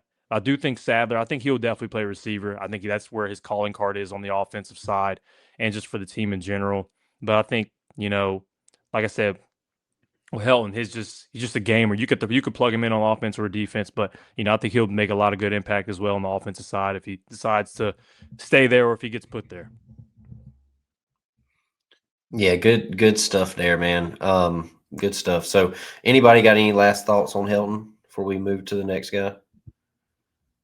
Okay, so next up, boys, we have we're moving on to tight ends now. So I'm a big fan of Carson. Carson came on with us. I don't remember what episode that was, Chris, but we had about 6 of the recruits on with us. 6. It was kind of like the week that was it was the Drama, week after right? that all the reporters were trying to burn the house down, it felt like, and we just had like a check-in with 2026 class, and we had 6 or 7 commits on at the same time. You can go back on YouTube and check that out. It's also over on Spotify. But yeah. But Carson, man, he's another. I don't know how many times we're gonna say this tonight. Comes from a good family. We've met both his parents, seen them at games. They were at every game this year because his brother Dayton is actually on the football team as a transfer from Tennessee. He's a receiver. Carson, like you got here, 6'6", 242 pounds. We were in a battle all the way down until late. I mean, I say late because he was committed for them for a while, but Tennessee. This was a Tennessee commit, a guy from Tennessee, but he's the prototypical build for a tight end, right? 6'6". His season this year, I believe he broke his wrist. I remember we were talking, it was either his arm or his wrist, so it was cut a little short, but he played 3 games, 2 receptions, 45 yards and a touchdown. But junior and sophomore year, all-state. Junior year, he caught 38 balls, 540 yards, and 6 touchdowns. And then another guy, he was a 3-sport athlete. basketball and track and football. So Carson is he reminds me of I keep saying the UNC guys because we got JJ on, but Carson reminds me, and I'm having a moment here. It's okay, man. I did a comparison with a state player tonight. So who was the receiver that just graduated with you? That was Copenhaver. Yeah, John Copenhaver. He's built like a John Copenhaver. I hope he can turn into a John Copenhaver. John Copenhaver was a really good freaking football. Solid production, but solid all career long. Hey, real quick, just for 1 minute, JJ, what kind of locker room guy was he? What was his vibe like? Copenhaver? He's always kind of like quiet. It felt like, Copenhaver was just a great dude. Definitely a leader on the team. I think he was on the leadership committee for 4 years, so a lot of people looked up to him.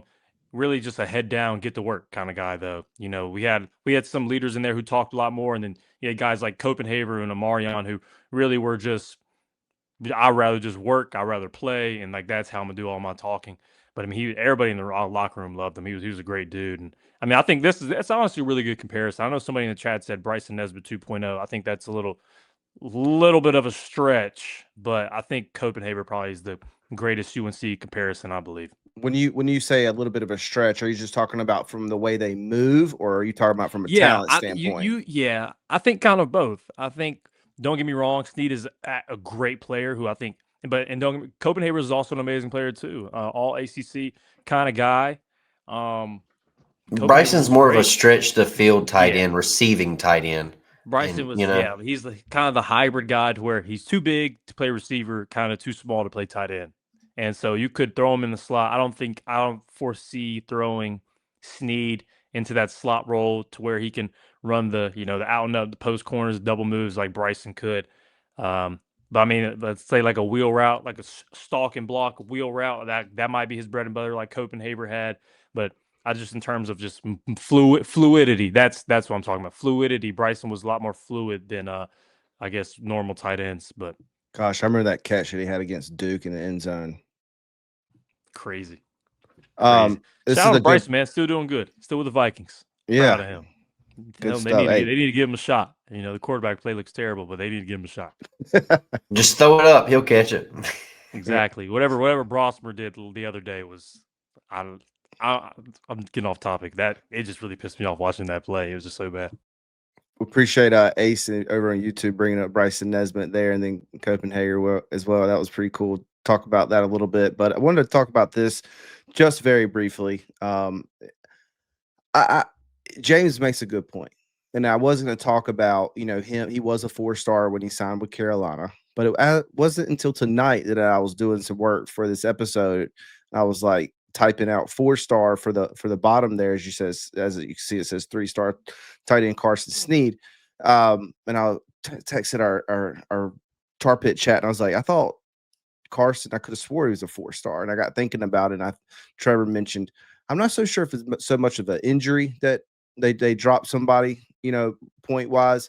I think we're looking at maybe, when he was committed to a SEC school and dropped down to an ACC school. I've seen that more than once where they kind of drop some points there, which is kind of a disgrace in my opinion.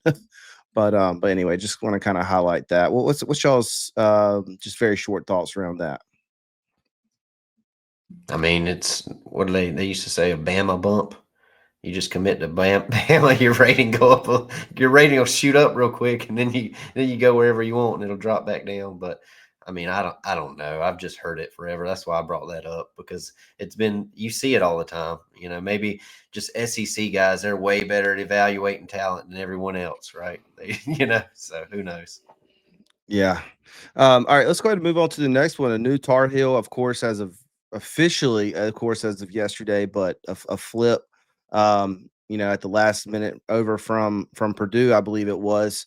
Call me out if I'm wrong there, Trevor, but it's kind of like we traded Cooper. What was Cooper? McCutcheon? McCutcheon. Yep. Good kid too. Cooper, yeah, good. We had him on. Never got to post his episode, but yeah, that was a good interview. Unfortunately, we didn't get to post it. Well, let's also talk about why we did. We had a foul get corrupted, and we weren't able to get it posted. So he had actually, I think, like a week before he decommitted from Carolina, had said, "Yeah, I'll come back on and do another one with you." And then, a few days later, he decommits from Carolina. This is how you do it, guys. Just wish him well, right? Wish him well in the comments. Doesn't matter where a kid goes. You got to remember these are also high school kids, so just wish him well. And you got to Nothing know, else and other I'm than not that. saying this because of him, but sometimes it's not these kids' decisions to leave. Yep. Sometimes they're told, and I don't know about Cooper, but just Right. something to think about, right? Sometimes fans will be like, bye, whatever. It might not have been his choice, to be You real weren't going with to you. see playing time anyway. Yeah. You see comments like that all the time. A lot of times, like coach stuff's like, "Hey, actually, we're going to over recruit you. It's your decision if you want to stay or not." Right. So, but Dream Rashad, tight end, Buford, Georgia. That's some heck of a competitive ball down there.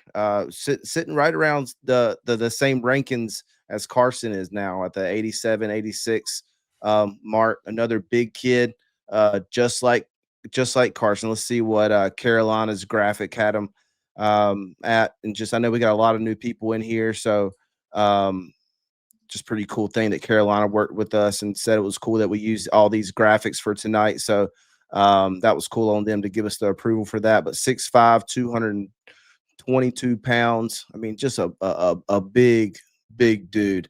Whoever's just kind of, Troy, you're just getting back in. So kind of give me some of your thoughts here on Dream. Yeah, I love the name Dream Rashad. That's a pretty cool one. So you look at him 6'5", 222 pounds. He's a big dude. He's got a good blend when we roll his tape of being able to block, but also being able to be a pass catcher and get involved in the passing game as well. He's got a long, lengthy stride. Got great hands, ability to create space and get out in space and work.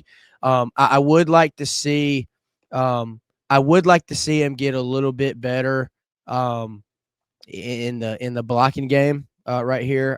And just looking at his tape, if there's anything that I think he would probably need to brushing up on it is that. But nonetheless, he's a heck of a player. He's a great asset in the tight end room. He reminds me of a bigger Bryson Nesbitt, JJ, a guy you played with. Bryson was a dog, one of my favorite tight ends that's ever came through Carolina. Just his ability. I hated his senior year, got cut short there at the end last season. But he's a guy, man, that in Dream that with his frame, you get him in with Moses, add some muscle onto him. He's a guy that I think could be pretty special for us. I don't think he ever took an official visit. No, I didn't see anything. And one thing too, you mentioned he can improve. He played quarterback most of his career. This kid was a quarterback. His Twitter's Dream Rashad QB. I thought that was pretty interesting. Yep. So he was a quarterback, and then I don't know if I was trying to find if he ended up transferring, but at Buford they had Dylan Raiola's little brother that transferred in and ended up taking over the starting quarterback spot. And so he switched to tight end, but he was a dude that he helped lead them to the championship, second team all region at Buford. They're powerhouse program, GPA above 4.0. That's the first time, we pulled a lot of these notes from UNC's football's official post.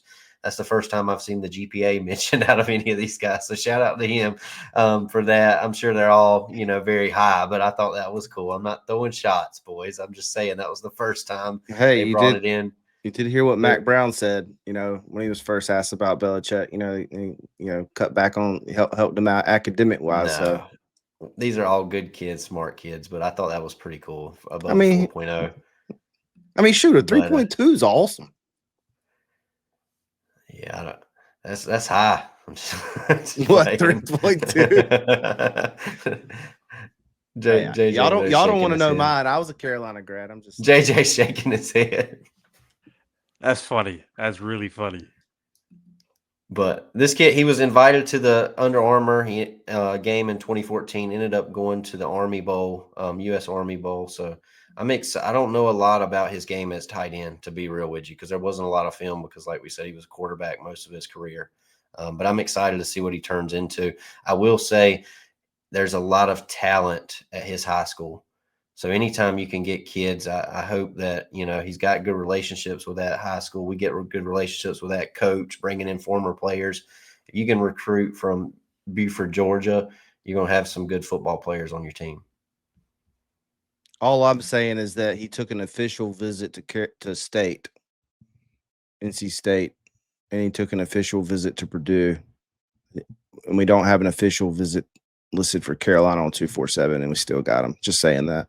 But I mean, look, I think when it comes down to like being able to scout him, like to you guys is like, benefit to help you guys out here. I mean, we tried to do our work on him, but like he wasn't even on my radar until, when we saw that he flipped and then committed and signed.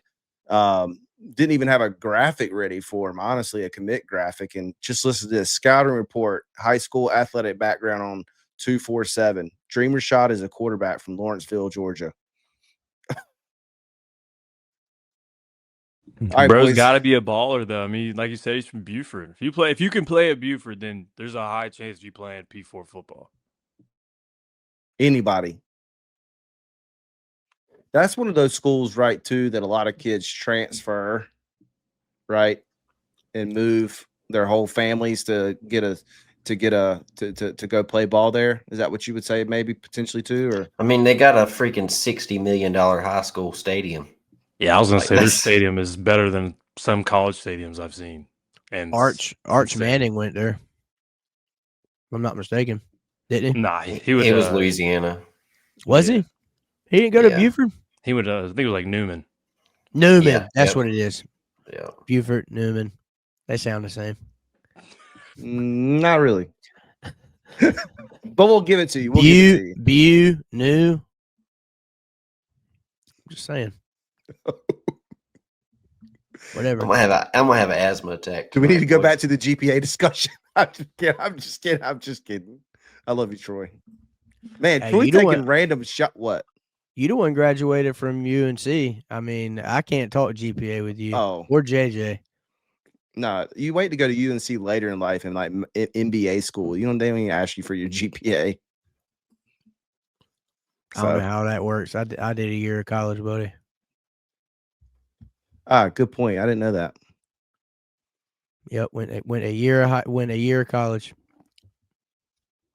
Did y'all see our note right here, boys? Appreciate your comment, Nick. So officially visited during the Duke game along with the other Purdue tight end that we were recruiting both of them. So Thank you, sir. he didn't end up visiting.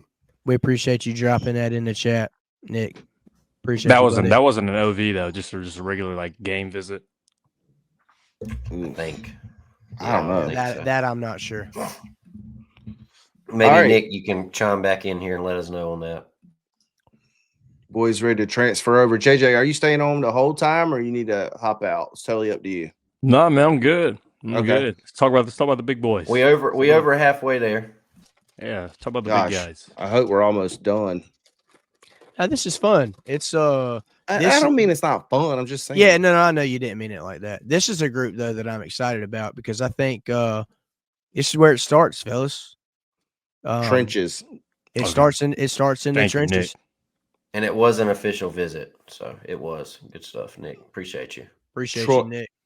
Troy, I had a little intro for this I wanted to say, and then I'm going to kick it to you right off the get-go for just your overall thoughts like you were about to go in to with the offensive line. But listen to this. This is the size of the trenches for the offensive line.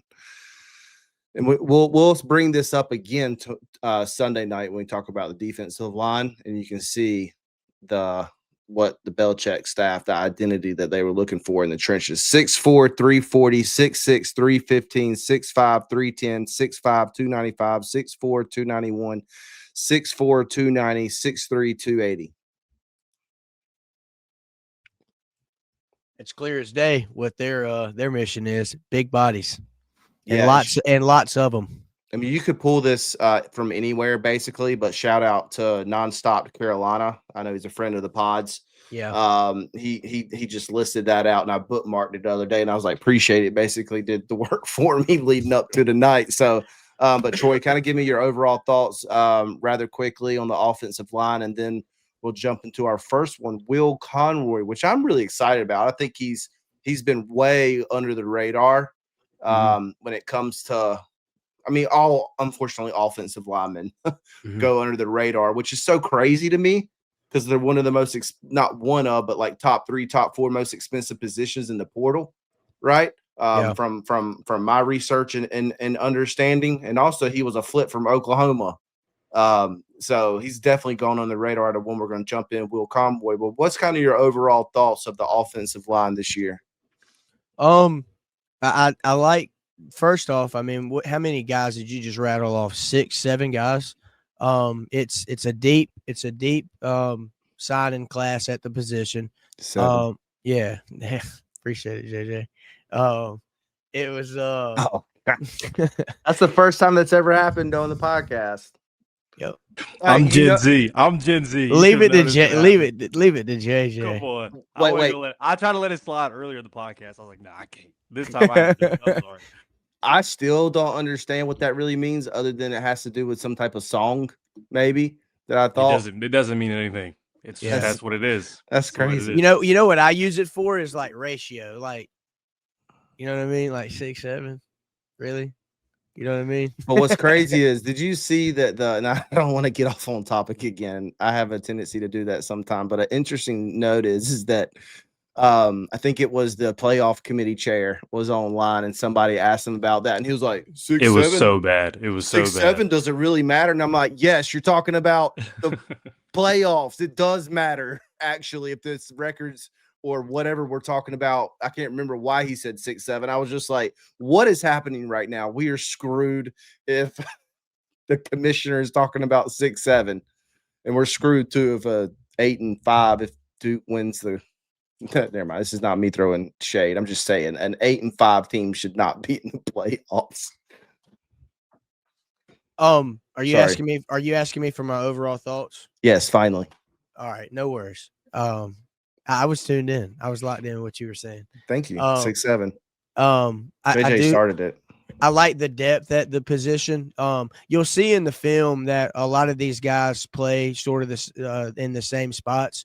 So when I'm looking at these guys, you know, it'll be interesting to me, number one, where each of them actually settle in and where they play at.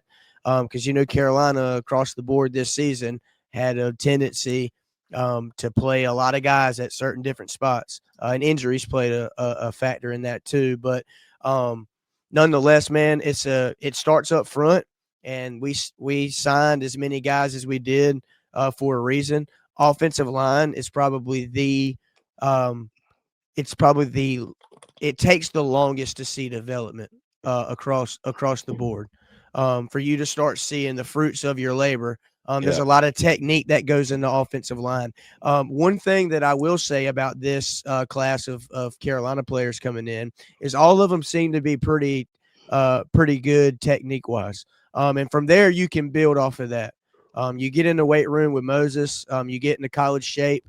I don't know exactly how many guys are coming in on campus early. I know we have the total amount, but position specific. I don't know that. I don't know that stat, but I think I like that they were able to grab so many of them because while it does take the longest to, you know, for them to develop, you've got so many that you can develop at one time. I mean, that just equals success in the future to me. I'm not saying it's you're not going to see them, you know, produce, you know, until year 3.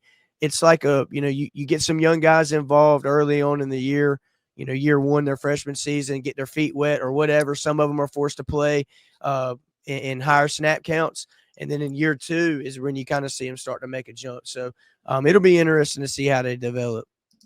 Hey, kudos to you too. I really like that point you made about, you know, it's like when you're looking at a football roster or you know, overall looking at position, right? And you're talking about development. It's one of the ones that does take the longest, and that's why it was such a surprising. And I'd like to talk about this next week when we do our offense and we tap into the offensive line. When we saw Banfield play at such a high level for a true freshman last year, and then this year just didn't seem to pan out and see in the field that much. from my perspective. So I don't have the snap counts in front of me. Well, that's something for a different episode. But I was saying that was why it was so impressive last year of how well Banfield did play as a true freshman, because it takes so long to develop. Let's go ahead and jump into the offensive line position group. Will Conroy, interior offensive lineman from Ohio. He went to IMG though. So remind me, is there 2 IMGs or just one down in Florida? 2. Okay, so I was right. And where are they located? Florida and No, I think it's the same school, but like they have an Okay. IMG national team and then an IMG prep team. Okay. Yep. Okay. So it's kind of like an A team and a B team. Okay. Do we know which one he played for? I'm guessing the A team because he was American. Yeah, he was a yeah. Yeah. See, JJ was the high GPA answer there. If you got to be all American, you're definitely playing for the A team. But hey, good stuff too. Trevor, I'm gonna kick it to you first. One of the questions I wanted to ask you, we had an IMG coach come in here under this staff. Do we think we had anything to do with that in Will Conroy's flip from Oklahoma to Carolina? I mean, I think so. I mean, he was his head coach at IMG. Good connection there. And I'm having a moment again. I can't think of the Greg. No, it's not Greg. What is his name? We're gonna find his name. But yeah, he's any kid that plays at IMG. I mean, they got the national. You're good if you play at IMG, right? You're a really good football player, and for him to be committed to, he was committed to Oklahoma for a while. We flipped him late, and then he never wavered. We never heard any, he's quiet. We never heard anything out of it after he flipped. So he's a kid that you mentioned all the size, like we said, JJ said, Under Armour All-American, played at IMG. He's played at a high level. I'm curious to see I know we've got him labeled as a 24/7, I should say. He's got him labeled as an interior offensive lineman. So he's a little shorter, 6'2.5", 280. So I'm curious to see like what position exactly he ends up being, if it's a center or if he's a guard. But I think that he's got very good. He's been at IMG, man. They're developed a little different than your normal high school, I guess you could say, right? Because that's all their IMG. You go there to play football, right? That's what he's there for. That's all they're doing. Breathing, breakfast, football, everything's football. So this kid I think he's somebody that could be on the field early just because of his background and where he came from. JJ, let's go ahead and get you in here. Talk about a little bit before you kind of give me your thoughts on Will, offensive lineman in the locker room. What's that like? I think we went over this offensive line group. My only concern, I don't know if it's because I've been around Diego Pounds a lot of my life and guys like Howard Sampson. I know they're 300 plus. I'm excited that these guys are wide, but in terms of just stature and height, we kind of lack that on the offensive line. I'm used to seeing 6'5", 6'6", 6'7" guys. But then you think of guys, I knew it was going to happen. I knew it. Then you think of guys like Willie Lampkin, who are under 6 feet and have been absolute ballers. I mean, I like this offensive line. It seems like a group of dogs.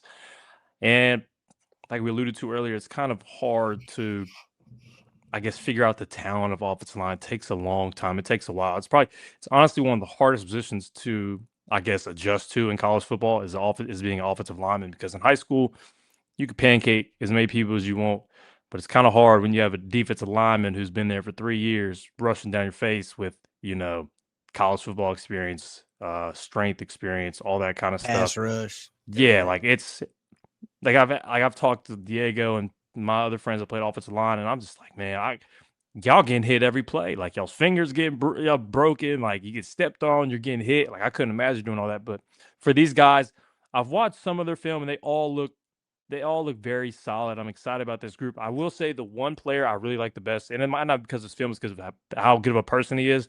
What is the name of the offensive lineman we had at the One Live Social Nick last Moose.